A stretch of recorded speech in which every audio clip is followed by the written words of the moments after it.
Hello, Tanisha. We are back. Yeah, well, we try one more time. We ready? All right. AT? What's up, sir?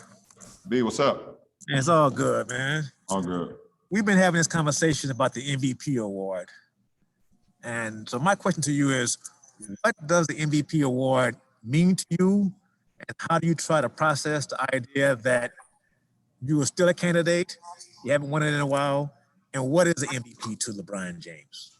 Well, I mean, for me personally, the MVP, I try to be there every night for my ball club and being available to them and being the best player on the floor every night. I mean, just being you rewarded that with that reward. It is something. It means something for sure. I'm not going to sit here and say it doesn't mean anything to me. And for me to be able to win it a few times in my career has always been special.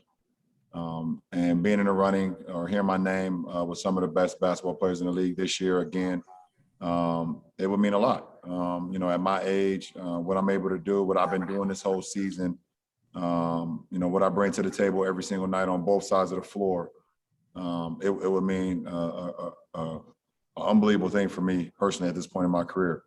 So we should see where the chips may lay. Dave? LeBron, Kuz said that you probably should have 8, 9, 10 MVPs. You have 4. Is there a number that you feel like when you look back at X amount of seasons where you're like, I should be at 6, I should be at 7? Is there a number? I should have more than 4, I believe. But I don't, and I don't sit around thinking about it or crying about it, whatever the case may be. I just try to come in the next season and be the MVP and be talked about again. I bet, a lot of the greatest that played this game feel like they should have had more as well.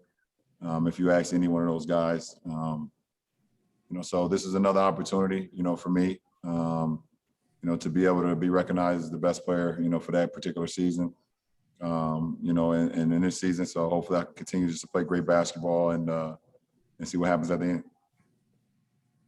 Kyle? Hey, LeBron, to spin it to your teammate, Dennis is kind of in an interesting situation where the Lakers can sign him to an extension, and he said that he wants to be a part of this group, that he really likes the team, the situation. How do you think he's performing, especially in wins like this, through that situation where maybe some guys could be thrown off by sort of the career sort of big decisions looming? I think he's handled it great. I haven't got we as his teammates have got no sense of that he's been dealing with that. So he's been playing, coming to work, and he's been playing great basketball. Despite having to deal with extension talks and things of that nature. I think that's for his side, his agent, and the front office all to figure out. Us as his teammates, we just we support him on the floor. Obviously, we support him off the floor and off the court and things of that nature. But the business side, that's separate from us. Michael Duarte? Yeah, LeBron, I remember that game in Cleveland when you first went up against a rookie, Lonzo Ball. What was it like going up against his little brother, LaMelo, tonight? Similarities, differences? What was your first impression of him? I mean, I think it's damn good to be his age. His speed, his quickness, his ability to make shots at all facets. In the paint.